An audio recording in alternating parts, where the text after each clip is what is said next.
Good evening, everybody. We're live. I'm Good Evelyn, evening. Cotter, the CEO and founder of 7 Career Coaching, and our phenomenal expert, top recruiter and career coach is Katrin Mantay tonight. You're a new addition to the 7 team and bring so much fantastic practical tips, advice, insights. You're also a student of meditation, which I think really beautifully complements your the career side to what you do and the life coaching aspect. Thank you. Very needed right now. Yes, it is. We have already, Katrin. You can see we have so many different comments and shares from people like Emma. Hi Emma. Hi Sarah Kant. Hi Olivia Tadman. Lots of people. Nadia Wells. Thank you, Alex. Lots and lots. Kulsum has given us quite a detailed scenario. Daria, hello. Luke D are all live right now, and we can see the numbers are going up and up. And of course, people will be watching this on our replay as well afterwards, so they can take away everything that we're discussing and everything that you're sharing. So first of all, Katrin, I'll just quickly introduce you and let people know the format that you have very kindly put forward tonight is. Thank you, Mel. Thank you. I do try. Nothing like a bit of flattery to get the get the hour going off to a nice start. But Katrin has actually done many of these webinars with lots of different types of coaching clients over the past few weeks, and actually made a really amazing recommendation that I love and I'm very excited by, which is to deliver this as if it were a light coaching session. So for you, the audience, anyone who really is finding themselves in a position where you want a job search, you need a job search, to really use tonight, get your pen, get your paper. Katrin's going to be asking you questions, asking you for your scenarios, asking you for your comments or questions, and then helping each of, obviously the most general ones are the ones we feel are going to help the most people. Or Katrin's going to use those to essentially help you work out some action steps. So everybody who wants to follow us along as if this were a coaching session, please do that. And hopefully you'll walk away after an hour with some really solid actions, some practical tools and tips that you can, hopefully use to find your next role. So Katrin, do you want to sort of start us off? Obviously the most kind of important, well, it's like the elephant in the room, isn't it, right now? The coronavirus pandemic is having sort of a huge impact on job searching, on the economy, on businesses. Everyone's a little bit, I feel like everyone's kind of in this kind of pause place right now. Businesses aren't sure what's happening. I think there is a lot of recruitment freezes in certain areas. And of course, as we can see, there's also industries that are hugely thriving right now. I know Jeff Bezos has increased his wealth by $19 billion in the last few weeks due to this. So there's always winners, there's always losers, but we're here to help people to adapt to this climate. Do you want to sort of kind of introduce what you want to focus on, and we can kind of get moving? Yeah, absolutely. So thank you for the introduction. And I don't enjoy just talking at people for a prolonged period of time, but I do enjoy coaching sessions and participation. That's why I offered Evelyn this type of setup for today. So what I would really love from you today is to see a lot of activity in the chat box. So I'll be sharing some content with you, but also I'll be asking you questions and that are specific to you. And I would love it if many of you, ideally all of you, share your answers in the chat box. They may not all get read, but what's important is that you are putting your action points, putting your insights in there in the action box straight away. And you can actually walk away with quite a strong shifts in how you approach your search right now, and also with a very specific action points. But it takes that kind of, it takes your participation, not just listening to what is being said, but also actively thinking and applying what we're talking about here to your situation. So are you guys up for this? I want to see some thumbs up in the chat box, just to lots of emojis in the chat box. You guys on board? I'm seeing them flood through. So just to say to a few people, Caroline, Nadia, lots of people have given Some really good. Thanks, Nick. Thanks, Alex. Love the thumbs up. Thanks, Chloe. Always nice to know you guys are out there. We can invite people to screen if we do so feel like it. So Coulson, thank you, and Olivia, thank you, and Daria's there. Nadia, awesome. It's great to have you guys. Emma, the more that you're involved and the more that you contribute, obviously, the more you're going to get out of it. So as a starting point, Katrin, what do you think is the biggest difference between the way these people watching should approach job search? What's the biggest difference as a result of the coronavirus pandemic and the situation? Yeah, absolutely. I mean, just like you've mentioned before, it's something that's quite unprecedented. And in my career in recruitment, before coaching, I worked in recruitment for 12 years. I've seen a couple of crises that, of 2008 that came up, a few others. And it seems a lot of the time to be quite local to a country or to a specific industry. So what we're facing right now is really disorienting because it's so global. And a lot of the conversations that I'm having with clients, people are feeling quite stuck and not sure where to look or if there is any point looking anywhere at all. So the way I'd love for you guys on the call to think about this is, I like to share this metaphor. Imagine that we are all somewhere on the beach in the water and the sea is getting quite wavy. So imagine that, the waves on the sea are these waves of uncertainty caused by the virus. And so there are people who are in the sea, and if you're thinking about approaching this to your job search, people who are trying to resist the waves, people who are trying to stop the waves, and people who are trying to control it. And what's going to happen is they're going to experience a lot of stress and anxiety because doing things the way they used to be, trying to go back to the calm sea, is not what's happening for any of us right now. So we have to really stop trying to control and resist and do things the way we thought we knew how to do them before, and really rethink how we're approaching the search. So that's one category of all of us now, like in this job market. So second category are people who are deciding, no idea what's happening, it's very disorienting, I'm just going to float in here and see what happens when these waves blow over. So people who are floating in the water. And then there's a third category. There are people who are going like, interesting, the waves, what could I do with the waves? Oh my God, I see there's a surfing board in here. Maybe I could get on the board and just surf into the wave, through the power of the wave towards the shore, and have quite a good time along the way. Coronavirus is a big tragedy, so it's going to be difficult for all of us, whatever we say, however you direct your search. But people who are having the outlook or have a desire at least to look to how can they become the surfers in this wavy sea are the ones who are going to get the outcomes that they want by the time that the sea settles, and going to be ahead of other people who are either trying to resist the waves or just floating about. Are you guys up for being the surfers? Finding out. Yeah. I'm not actually, but I like this metaphor. Yeah, I've never tried surfing. I should do.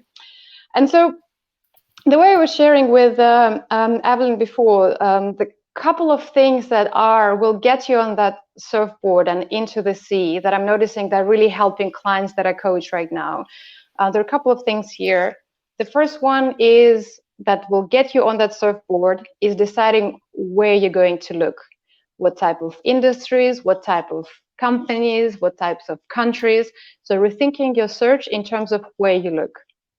And number two is how you look. So you would have to rethink how you approach the search.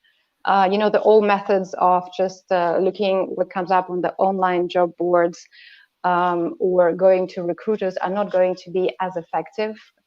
They've never been super effective anyway. There are only 20% of the jobs that make it to online boards and recruiters, if you didn't know about it. And about 80% of the jobs get filled internally or through people's networks. So right now it's going to be even more relevant than before. 20% of jobs go to recruiters, and then what was the other Especially mid-sized to senior level positions, 20% of jobs make it to the online job boards, and recruiters, executive search consultant, 80% of the jobs get filled in internally or through people's networks. Yeah. So this is a recommendation that I would give to anyone in any type of situation, but it is now more relevant than ever, is to rethink how you approach the search. So I want us to start with the first point in terms of like how we're going to rethink our search in terms of where you're going to look. And by the way, that's applicable to anyone who unfortunately found themselves in between jobs, got furloughed right now, or people who have been looking already, wanting to change their career, but not sure which direction to take now.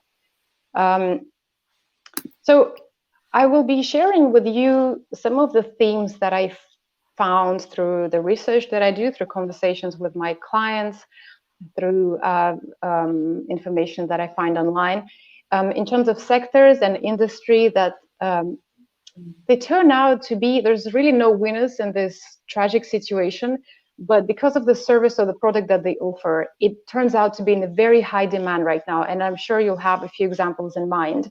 So as a result of it, those companies and industries end up thriving in this scenario right now, and potentially thriving in the long term as well.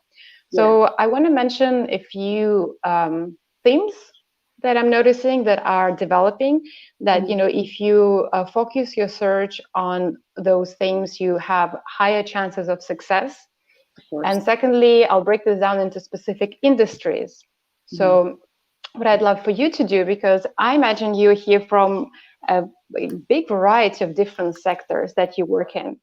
So as I'm talking you through these ideas, what I'd love to see happen in the chat box is for all of you to think about, I wonder if I was looking out for which companies in my sector will benefit from this theme, what sort of subsectors or companies might that be? And I'd love it for you to put it in the chat box so that Evelyn could read out the comments and all of us can benefit from your ideas. And also you can kind of become more committed for researching job opportunities in those sectors. So I hope you're ready. So as I'm going through this, think about your sector or subsectors that might be thriving or surviving this economic downturn. You ready? So some things that are in a way pretty no-brainer that we see across the board, that there is much less in-person interaction, there is much more stuff happening online. So some of the larger things that I'm noticing are anything around digital transformation, anything that helps us to connect online, to do work remotely. You mean like apps like Zoom, webinar apps like Crowdcast? Absolutely, Crowdcast is an app that seems to have really exploded. House party that no one's heard before. I heard about a couple of months ago. Is this for me or a 13-year-old? I think it's more for a 13-year-old. I'm going to move along. Obviously, things like delivery, Amazon, shopping online. Absolutely. You know, I do know of a company, a tech startup actually, and they do POS payment software and hardware for restaurants for takeaway. So great idea. Yeah, great point. So right now, a lot of restaurants are needing to upgrade to be, able to handle orders through Uber Eats or, Deliveroo or whatever it may be in your country or wherever you are. Logistics, like the theme that you're talking about, is logistics that is applicable to many other sectors, to restaurants, to healthcare, to commodities, all sorts of different sectors. Thank you, Daria. Daria's just mentioned there, she's in a digital transformation agency and they are really struggling right now. Are you meaning the same? Is your definition of digital transformation the same, I wonder? Or What Daria is might be noticing is also to pay attention to who are the clients of this digital transformation agency, and if these are the companies that are lost a lot of customers or a lot of revenue, they may not be able to invest or focus on transforming in that way right now. So, I hear about there's some companies in the tech space that are thriving and that are going to come out stronger out of this crisis, and there are other companies that are going to go bust. So we have to be very creative how we look at the job market right now. And obviously, these are overarching themes. There will be companies within these themes that are struggling because maybe their customers are the industries or sectors that taken a big hit during the crisis. So you need to be creative, and you need to consider a variety of companies within those subsectors. So, again, we can look at the conferencing facilities. There's the Zoom, there is TeamViewer, there's HouseParty.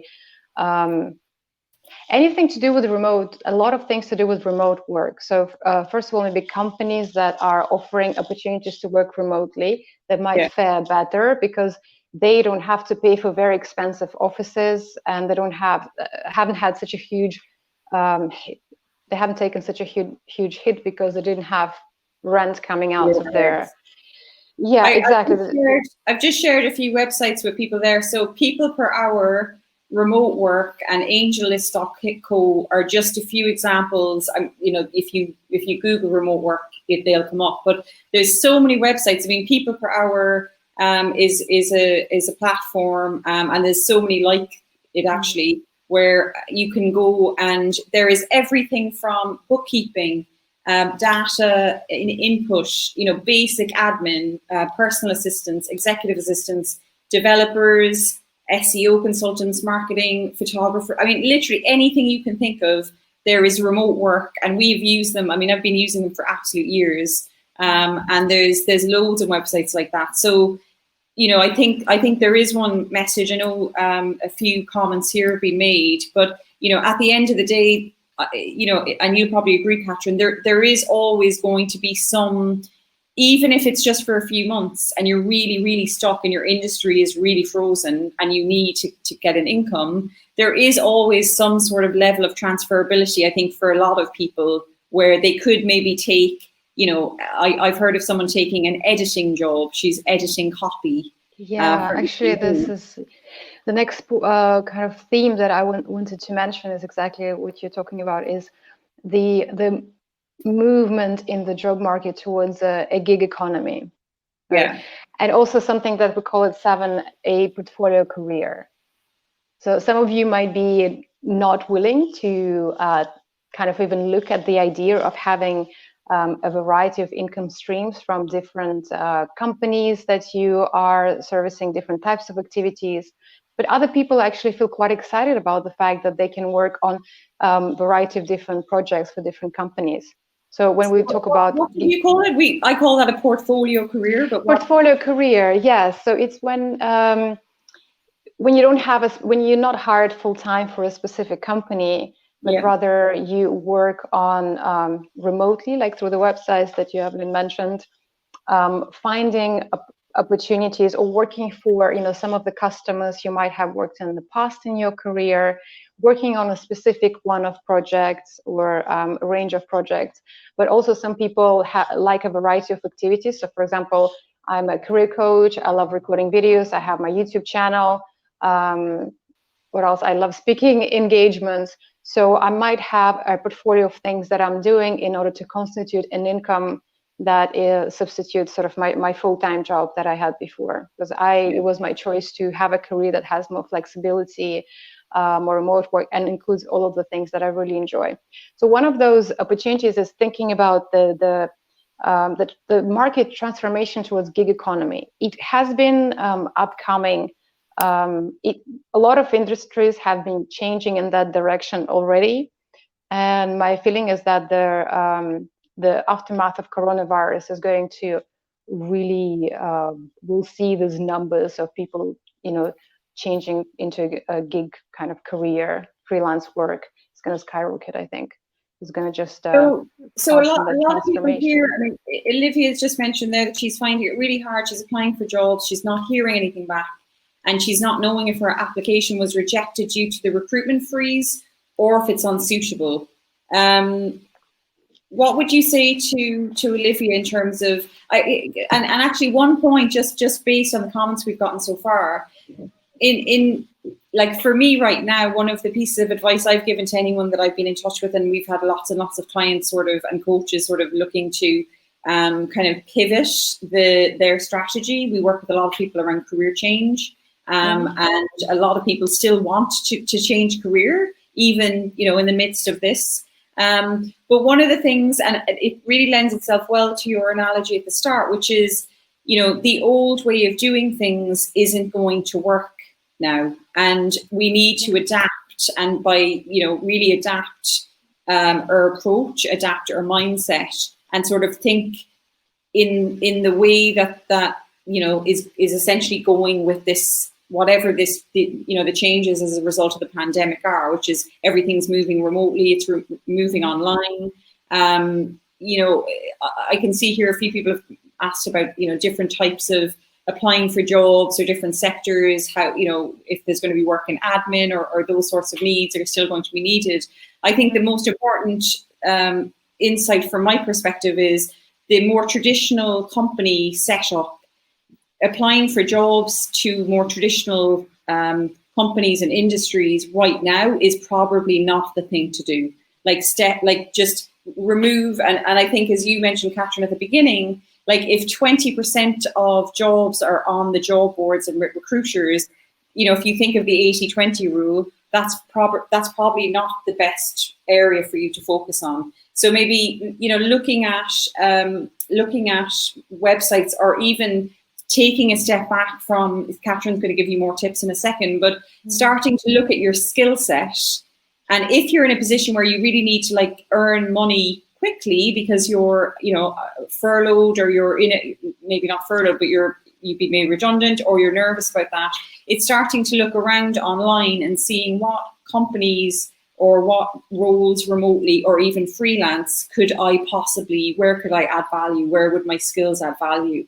And stepping away from looking at companies hiring full-time jobs. That, to me right now, that seems like the hardest way to go. It has worked up until before coronavirus, but I think just for now, in the next few months, or even for the remainder of the year, it may be a much tougher nut to crack.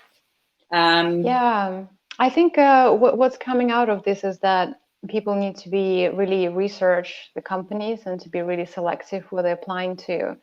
So we just started talking about the sectors that are likely to be thriving during this pandemic and in the aftermath of it.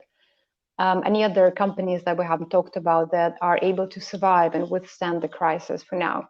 So it might be useful to look at larger companies, but be very selective. So companies with a very stable, very large balance sheet, with a lot of resources, a lot of support from the government, with a lot of cash.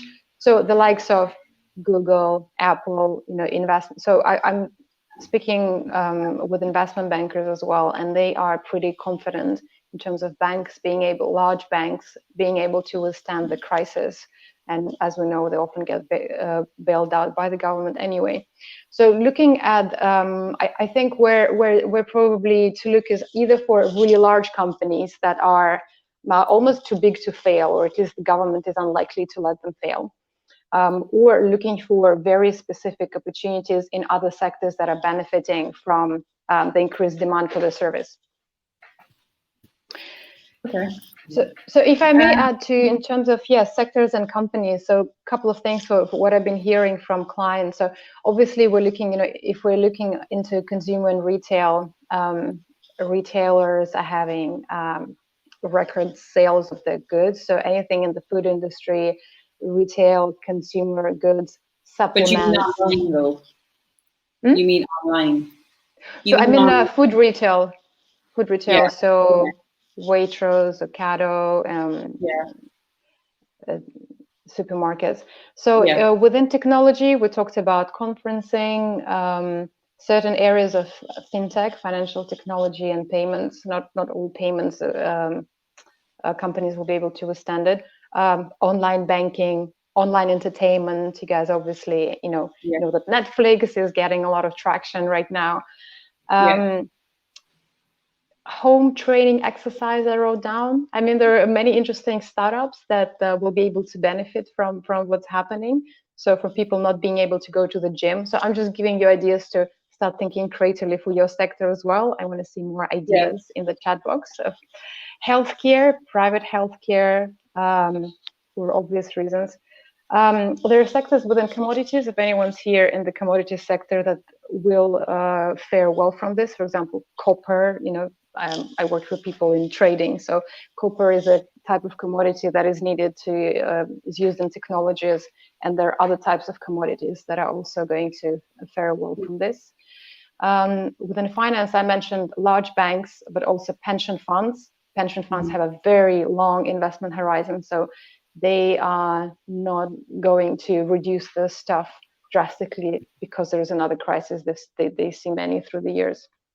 And certain types of investment funds, not hedge funds, guys. Private equity, yes, they have gated capital. So these are just like a few ideas. So I want you, like this is like the coaching part of it. Do put in the chat box. So what's surfing in terms of where you look will look like for you in your job search? So some Katrin, things can we jump on to a few points? So just there's a few specific things coming in. I just want to cover before I love the toilet paper factory comment, guys. This is a good point that I actually wanted to mention is obviously there are companies that will thrive as like a toilet paper company is right this second. But you got to think which sectors will come out as leaders on the long-term horizon and the kind of jobs that you actually will want to be doing in the long term. So, for instance, one of the companies that are hiring like crazy is Amazon, right? So they've announced they're going to hire 100,000 people, and that's not just to their warehouses or in the logistics side. It's also in HR, in technology, in operations, all across the board from senior to junior positions. So the advice is look out for those places in economy that end up profiting, from or doing well in the situation that's happening right now. But make sure it's something that you want to do in the long term. There will be a lot of people who will decide to do nothing during this time. And if you're the one who's being more proactive and creative about how you look, where you look, you will be the first one these companies will have on their radar, call, and hopefully hire if you're being proactive, creative, and resilient. That's actually a great point, Katrin, because I do think one of the dangers right now is for people to sort of think there's no point in looking for roles right now, and that everything is like a very black and white way of thinking, that everything is frozen. But as we know, of course, there's always winners and there's always losers. And it's just, as you said, it's about changing tack. It's about adapting. It's about changing the approach as well in terms of looking at your job search, doing your research in a different way. And even after today, I think one of the best points that you've made is go away and create a list of companies, sectors, whatever you can. You can, search sites like Forbes. There's lots and lots of Business Insider, business sites that will report, and even the Financial Times will discuss, I know the stock went up, and is it Pedalon, the cycling app? Someone will probably correct me. I'm not a cyclist, but I do know you can put your bike inside and train inside.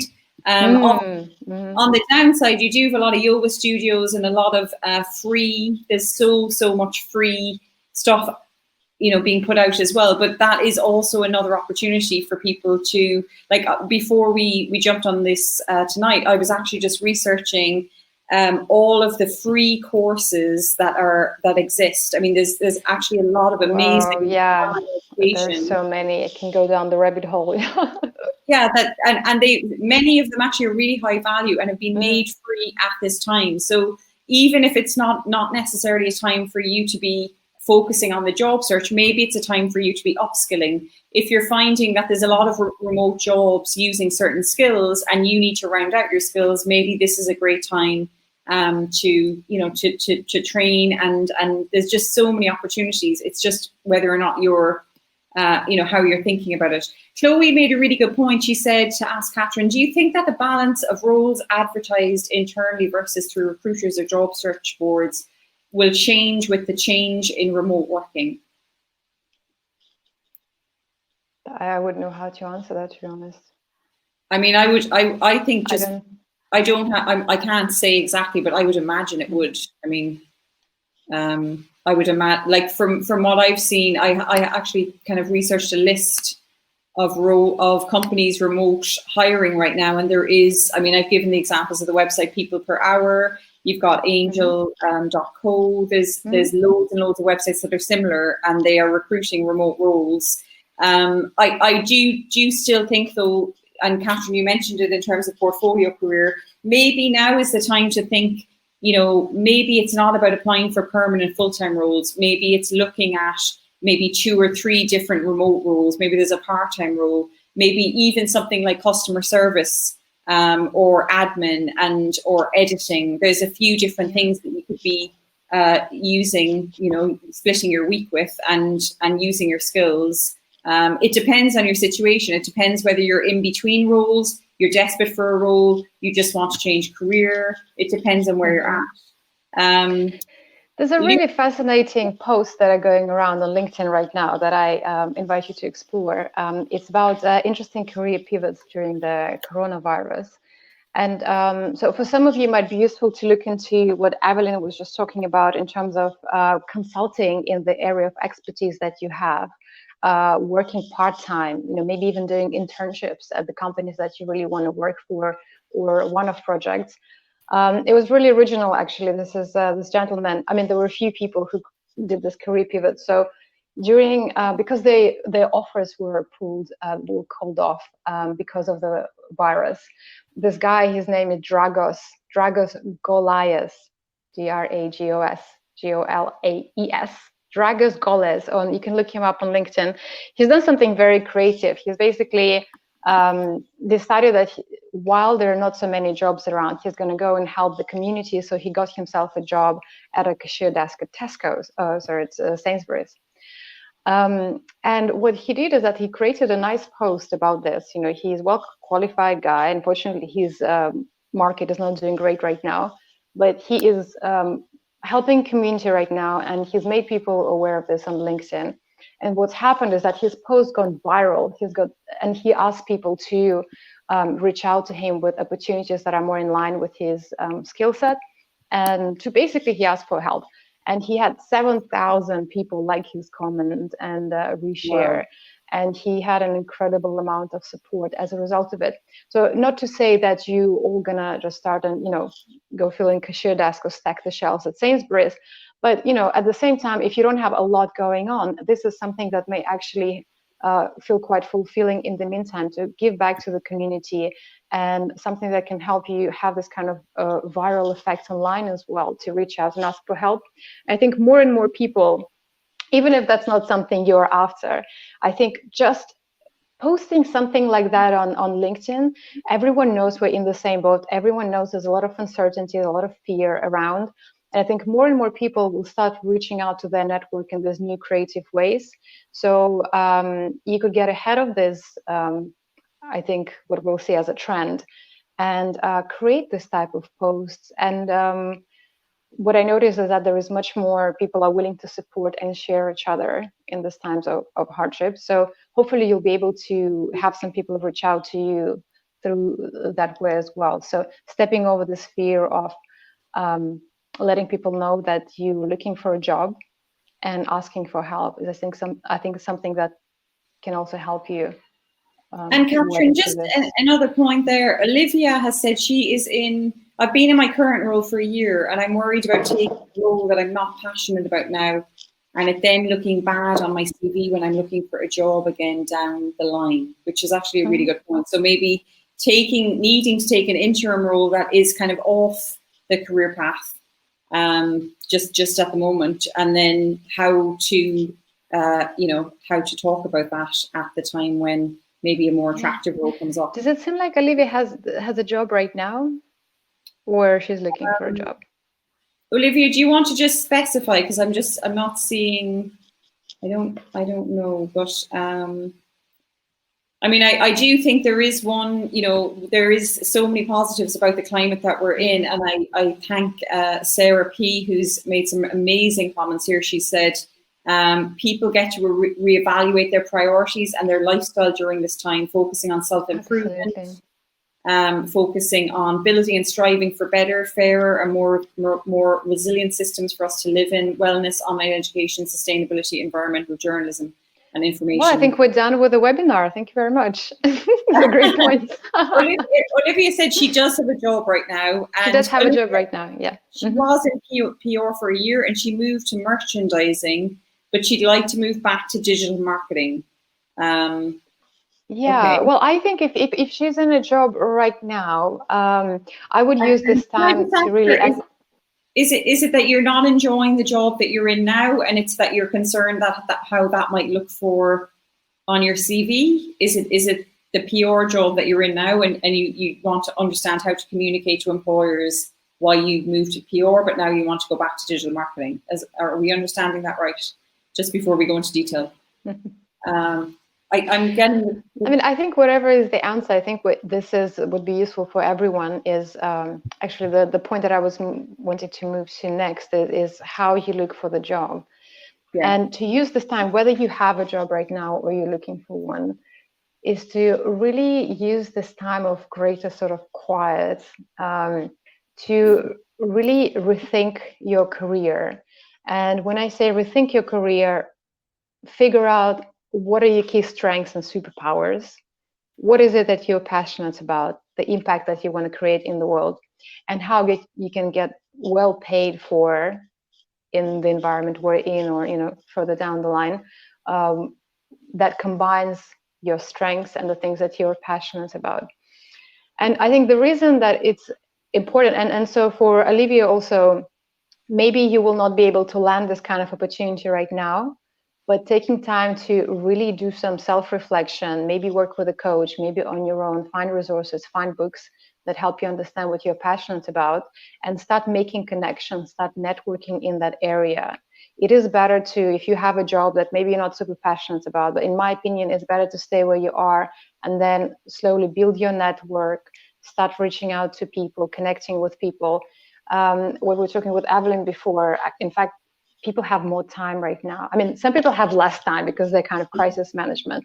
There's a lot of companies and CEOs that actually have less work than usual, and they're more responsive. They have more time to engage with messages they would normally respond to. So I'm noticing that when I'm offering career coaching on LinkedIn, I'm having way too many calls every week, which signals to me people actually do have more time to reflect, to think about these things, but also to help each other, to network. So use this time to network for, if you know what you're passionate about, to reach out, make a list of companies or industries that you want to work in, make a list of contacts in these industries and start engaging them, ask them for 20, 30-minute chat, what we call at Seven, we call it informational interviews. So not directly asking for a job, but making a connection. What may happen sometimes is they will say, oh, maybe we'll have a job coming up, or when the crisis is over and they review their hiring strategy, you'll be the first one on their mind. So and can I just on that point, because I think so part of Olivia's question is she's worried about making the wrong move during the crisis, which essentially, Katrin, you're saying maybe now isn't the best time to make a move and invest more in developing your network towards where you want to go. But I think another point, like as an add-on, Luke mentioned that he's in a similar place to Olivia. He moved to somewhere that he is not satisfied with, and I think that some of their concern is how do they communicate that to future employers or interviewers when they are moving into the new sector that they want to be in. I mean, to interject. So, I mean, I think it requires like a little bit more of a conversation with you specifically, because maybe you're someone who thrives on taking the risk and just seeing what happens. And some people have quite a low tolerance to risk, and you might be better off weathering this crisis and seeing what's the aftermath of it, and then deciding, what companies to target and whether you want to go for those type of opportunities right now. What was the second part of the question?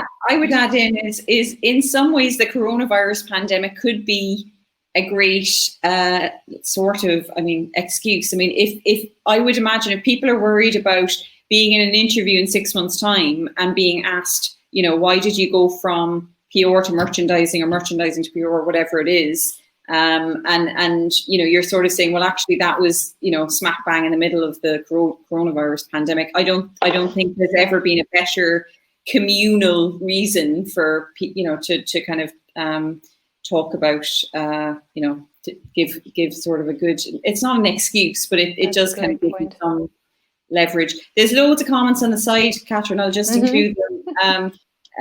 Nadia made a great point to Olivia and said, why can you look at potentially an internal move? Olivia said maybe that could be a good stopgap. Monica has recommended, I love Ken Robinson. It's one of my favorite TED talks of all time. Finding your element. If you're thinking of changing job, definitely agree. Monica, thanks for that.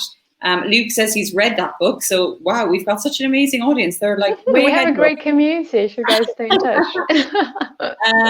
Chloe is saying, thanks for the recommendation. And Kulsum has said, if we're going onto the furlough scheme, how should we network? That's a great point, actually. Does that kind of lend into your strategic? I have a few clients. So when we started working together, they had a job and they wanted to leave it within a month or two. And now they were announced that they're on furlough. And to be honest, like on the call, we were celebrating it. I mean, it may sound strange, but the clients were excited for the fact that finally now, they're being paid 80%, sometimes 100% of their salary to look for their next career step full time. So like with anything you do, 80% of your success depends on your mindset. So if you think that this is a complete disaster and nothing good for you will come out of this in terms of your job search, you're likely to find this to be true for you in the aftermath. If you are really committed to looking for silver lining in this for you and the gift in the situation for you specifically, you are likely to come out stronger after the crisis than when you entered it. So it is a question of the mindset. And this is something actually I wanted to ask you guys, is to think to yourself, if this crisis was in some bizarre way a blessing in disguise for you and for your professional journey, what could that possibly be? And I know it might be very frustrating, or some of you may feel angry even thinking in that direction. But if you're really to be curious and ponder this question in your mind, you don't have to answer this right now. So some of the ways that people are turning this into a gift is they can learn, they can rethink their career and create greater clarity. A lot of people are losing the jobs that they hate, so you might as well try and figure out what is the job you really love to do going forward. So really changing the direction of your career. And it ties in with another point that actually I wanted to share with you, is the fact that as the job market is becoming more and more competitive because more people are being furloughed, more people are going to lose their jobs, you are going to have to face tougher competition for the skill sets that you have. And if you are not enjoying what you do, if you're not feeling energized by what you do, you're going to find it extremely difficult to come on top of that competition. So this is part of the reason coaching is so useful in this situation, or exploring your strengths and passions in a deeper way, is the fact that you can align your career, the types of tasks, skills, responsibilities, and maybe the impact that you want to create that will energize you, which means you'll show up. You'll be more successful in what you do, not just now, but also in the long term, and more motivated to follow that career. So this could be, as an idea, one of the gifts for your life, really, in the long term, as an outcome of the situation we're in right now. I'm just answering. There's lots and lots of activities you're speaking, Katrin, and a few points here. How do you find new people to network with at your target organizations? Should the focus be on HR, managers, someone else? A few people have. Kulsum has said she's got a paid sabbatical to focus on art and language learning. Fantastic. Alex made a really good point to Akina, which is saying the gap. Akina was nervous about having a gap in her CV, but I think, as I agree, I think it's very easily explained now more than ever, and it's definitely justified. And Luke made a really good point. He said he read the Ken Robinson book, Finding Your Element. He said it seemed to be a lot of stories about people and how they found success as individuals. But he made the point, and I just wanted to emphasize this because obviously it kind of lends itself very well to what Katrin and I do. He said a lot of the time it seemed to be by accident that people. He said the kind of moral of the story was trying things out. The more you try, the more likely you will find what you're good at. But obviously that kind of, the way career coaching works is that we help people all the time to make significant career changes, to find their purpose. And as Katrin's kind of, discussing now, one of the most important things about it is, it's not by accident. We wouldn't have a profession if that was the case. But also coaching is quite systematic, and in some ways it's fairly basic. It's about helping you as an individual understand who you are, what energizes you, what your natural strengths are, what you're passionate about. And that's what you've been saying, Katrin, is right now more than ever, when things get really competitive, the way for you to stand out or shine is to really lean into your natural strengths. It's really to lean into what you're truly passionate about, because that's the only way you're going to be able to sustain kind of challenging times, I think, is one point. But also beat the competition, because sometimes I've seen it in recruitment ourselves with coaches, or even behind the scenes ops people, salespeople, and you just sometimes have somebody and you say, they have less experience, or their experience is not exactly what I was looking for, but for some reason they just really stand out. And there's this passion in their eyes, this excitement that really, really connects you to opportunity, and make you stand out from all other candidates. That's how I see people career transition from one industry to another, one job title to another. So the one thing you need to keep in mind is the fact that the kind of tasks or responsibilities that you might be hating at work, there might be someone else out there that would absolutely love to do it. I speak with as many people in a day who say that they hate dealing with people, they hate sales, hate negotiations, as many people who say they absolutely love that, and they hate, sitting behind their computer and developing a program or a product. So, and many people don't actually realize that. They're like, yeah, of course I love being around people. Like, who doesn't? Actually, many people don't. And some people love developing new products, creating websites, doing marketing, and all these other activities. So part of it is for you to discover and own it as your own superpower, as this is not for everyone, but making sure that going forward you do the job that is really energizing, that you're really passionate about, is, I think, something that will help you stay on top of this career market right now and in the future as well.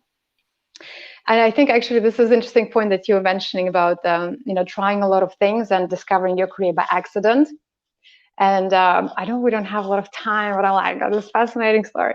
But this basically is my journey. I've been in recruitment for 12 years, and the first 5 to 6 years I really enjoyed it. And then something happened that I was feeling something was missing in my life, and I couldn't quite put a finger in what it was. So I went and tried everything out there. Anything I could have got my hands on: pottery, yoga teacher training, mindfulness teacher training, acting, creating a business, making fascinator hats, whatnot. And when I look back over it now, it all was fun, and there was learning in all of it, even though in the moment it might have felt like failure, or I haven't quite figured out how to make a career in acting or in running my own craft business. But what I found is that in everything that you've tried and done, there is a learning in there that, maybe, the reasons why you're fascinated by those specific areas, and they may not look like at face value. So I didn't love acting because of performing, but what I realized, I loved it because there was a lot of psychology and mindset work that was going behind the scenes, the work we were doing on the characters and on ourselves to be able to be present in that high stress situation. So But what I wanted to share with you is the fact that when I calculated how much money I've spent on trying to discover my passion, because I went really full power, for acting. I went to Cannes Film Festival, networked with, people like Antonio Banderas and his agents. Like, I spent enormous amounts of cash on trying to figure out my passion. When I put it all together, I think there's not even a full figure. It came up to something like 50,000 pounds over 5 years of trying all these different things. And what I really kicked myself in the foot for, and now I'm really jealous of my clients that, for what they pay for a 6-month program or 3-month program with a coach, and get this stuff sorted with, a fraction of this investment of money and time. And this is something that I kind of wished for myself if I was back then, is to have kind of being less arrogant, to think that I can work this all out and bump into my passion by some kind of mistake or by chance, and actually have a professional who knows how to help me understand my strengths, my passion, the impact I want to create in the world, and brainstorm ways to put this together. Because this thing that you're looking for, that you feel calling to do, it exists. It may take a lot of effort for you to get to it by yourself. You may get there faster than I did. But it is helpful to have someone to give you mirrors, to give you the framework, to help you figure this out. So, what's coming up for you guys? Nick has asked, he basically asked, if you're networking, he's just asking who you should contact in your focus organizations. Yes. Alex has chimed in and said he thinks department heads, which actually Alex is, I think it's a great suggestion.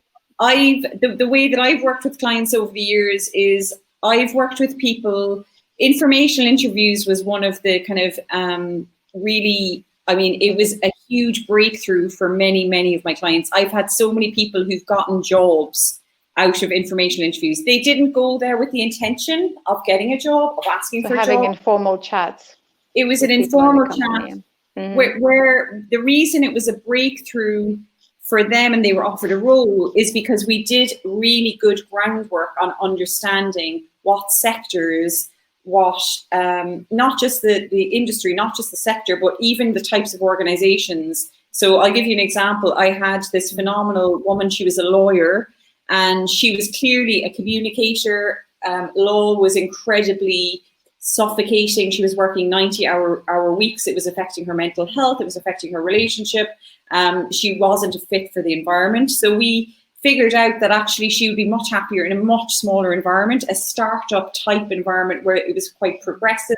She had a lot of opportunities for development and growth, and could kind of take on more responsibility as well. And it was less formal. And through that kind of clarity, we then just looked at her immediate network, and she actually, through a friend of a friend, it was like, oh, someone just got a job in this brand new corporate PR agency, 5-6 people. Two of the two founders were incredibly exciting leaders in corporate PR or something. She arranges an interview. She goes along. I remember the email because she said, I had one meeting and he said to come back the following week to meet the second founder. And I had an email asking me to help her to negotiate her payment package. And I remember her emailing me about 18 months afterwards. And she was it was just completely changed her whole life. And I had another person who worked also weirdly in a very traditional law firm. She was a paralegal. And she ended up working in a really the most high-end design agency in Shoreditch. It was completely from nowhere. She just got the interview. Her personal network. She went in. She had no actual design skills or background or anything. She didn't go to university, but she was an amazingly bright, clever woman. And I helped her to sort of create her narrative, which is what a coach can do. She went into this interview and they could see something in her. She went back. I think she had 2 interviews. She went back and she got a role as a project manager, and it was totally just transferring her skill set. So informational interviews are amazing because, number one, if you're looking for a change of career, the number one thing to do is to learn, like, what's the day-to-day reality of that going to be like for you, to make sure that it's right, like trying it on for size. As you said, Katrin, you tried so many different things, right, practically, to get a feel for what's going to be right for you or not. But then the second, the byproduct of information interviewing is obviously you're developing your network in new industries. And one of the tiny things I always reminded our clients to do is, in every information interview you do, you ask that person and say, is there anyone else that you feel I should be speaking to, I could be speaking to, could you introduce me to? Maybe it's a hiring manager, and then it's a warm introduction, so you're more likely to get in front of the right person. And it's, you're not kind of cold calling or cold emailing or needing to take a very high level of rejection. It's a really great time to do that. Yeah, it really is, isn't it? Absolutely, yeah. Oh. So actually, so I found that people that I've coached who, as the first point of contact, went to their network, went and asked people they went to university with, people they worked with, people in their families, for to brainstorm opportunities for the next career step. These people got the new roles the fastest out of everyone I've ever coached. So in some cases we had, the program was done in a month, and they got the type of opportunity that they wanted. And now, asking about how do you network, now it's more important than ever to really, really tap on your personal network. Really go to people who will give you their time. They understand, they have their empathy for the situation that we're all in right now. And so I actually want you to think about 3 to 5 people in your network. And I'm even not saying, so LinkedIn is great, but I also want you to think about, like, who are the 3 to 5 people you can go to brainstorm ideas in your network, quite close friends and family, who you think can help you brainstorm ideas. Maybe they know someone, like Evelyn said, that they can put you in touch with. So make actually a note of the names that are coming to mind right now, and have those conversations as soon as you can. And to the other point, sorry, just to be specific, so 3 to 5 people that are your closest, like in your close circle, in your close network. So before coronavirus, I'd say, go outside of your network, make a lot of new connections. Now I say people are more than ever are willing to help, wanting to help each other, make introductions, help you brainstorm ideas. The 3 to 5 people in your kind of close circle of friends, family, who are, it makes sense for you to have a conversation about your professional direction. So maybe not your, not your grandmother who's retired, but, university friend, your old boss from a previous job. So people who know you pretty well, kind of your long-term supporters, people in your network. And secondly, talking about LinkedIn, I think it is also a good time to do some more networking on LinkedIn, like Evelyn said. And to the question that came up, who to contact. So I would normally recommend clients to, first of all, make a list of at least 20 companies in the sector that you're targeting, and then make a list of 3 within that list. Identify 3 to 4 people, senior people within those companies that you want to have conversations with. Ideally, a couple of them are going to be potentially your line managers or the boss of your line manager.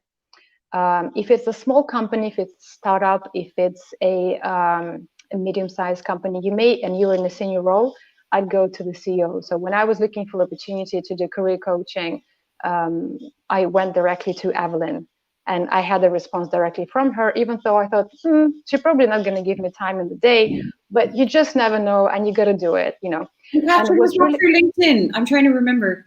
Yeah, LinkedIn, email, like I do my program. Yes, I remember. So so go to their. So the great thing about contacting very senior people is that they probably are not going to be your direct line managers, but what may happen is that they may know that there is a need in the business for your type of skill or experience, especially if you position it well. And what happens, and it happened to my clients, is that the CEO or the head of Europe would forward the email to a specific head of department that for the role that you want to apply for, like head of sales. And when that email comes from the CEO, what do you think happens to their motivation to respond to you? I learned this. I learned the sales trick back in. I did several different kind of sales and marketing roles when I was a graduate, and this is exactly this is how, and it worked. Yeah. I mean, I got some really phenomenal meetings because maybe the vice president of Europe for a company I won't mention, but one of the biggest credit card companies, or there was a huge Regis actually was another one, and I contacted just completely chancing my arm, honest to God, chancing my arm, emailed very short email to the and just very clever, a point I thought would get their attention. It was forwarded without me knowing. And then I hear from a head of department, and the relevant person, yes. So that's it. I think that's actually my last job in recruitment. That's how I got it. I just emailed all the most senior people I could think of, and my email got forwarded by the boss of the boss that I actually ended up reporting to. So it's not going to happen all of the time, but a lot of the CEOs are going, or heads of Europe are going to ignore your emails. But there might be some that will look at it and think, yeah, actually, we were thinking of replacing a certain person in the team. They may have information that you don't know. They may know that they're going to expand in another sector going forward. So if they introduce you to someone, to your line manager in the team, this is an excellent way to get your foot through the door. So definitely use that trick. Don't shy away from contacting very senior people. Most likely they're not going to respond. If they do, you're putting yourself in a very strong position to get your foot through in the door with that company. Okay, I think that's a fantastic point. Chetan has just joined us and said, sorry, he missed most of it, but this is being recorded, and the feature that we have is we email everybody after this, so you can, if you want to work with Katrin in terms of coaching, or you just want a summary of the key points, we summarize all the key points in the email afterwards, and maybe any links or kind of references we've given Katrin, we'll just kind of share those in the email as well. So just to sort of wrap up, so I mean, Katrin, how would you summarize what are the key things people should be focusing on right now when it comes to job searching? I think there's been so many amazing points that you've made, but what are the key things people should focus on right now to job search in this time of coronavirus? And as you start with this beautiful analogy, be the surfer in these waves. Yeah, so I want you guys to now really embody this image. And if for 6 months you imagine yourself that you've been surfing this wave, many people lost hope, decided not to do anything about this right now, but you were the one who were really looking out for opportunities, thinking creatively, being resilient.